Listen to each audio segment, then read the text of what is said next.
Представяме автоматизирана мобилна система за къпане.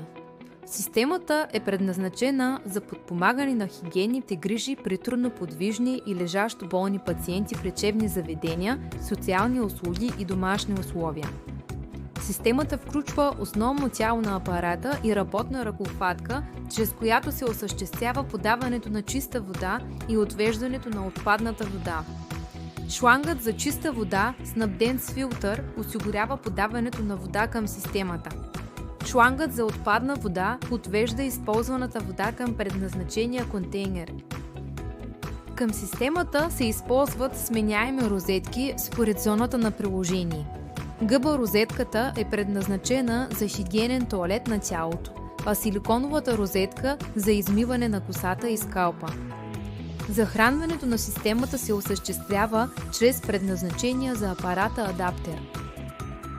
Чрез функционалните бутони включваме системата и избираме подходящ режим на работа според вида на хигиенната грижа и състоянието на пациента. Системата разполага с 3 основни режима на работа – масажен душ, измиване на коса и душ.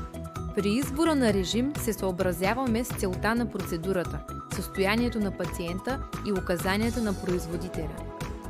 Режимът масажен душ се използва при хигиенно измиване на тялото с работната розетка, като се поддържа подходящ контакт с кожата и се работи с плавни щадящи движения. Режимът за измиване на коса се използва с силиконовата розетка и е предназначен за хигиенна грижа за косата и скалпа при пациент в леглото. Режимът душ може да се използва при специфични състояния и потребности на пациента, включително с подходяща допълнителна принадлежност надуваем дюшек.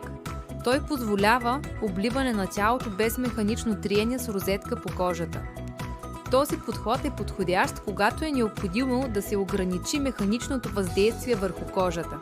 Прилагането му се съобразява с индивидуалното състояние на пациента, оценката на специалиста и указанията на производителя.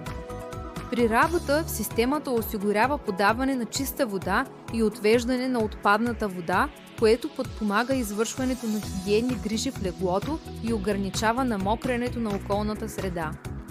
Автоматизираната мобилна система за къпане разширява възможностите за индивидуализирана хигиенна грижа при пациенти с ограничена подвижност.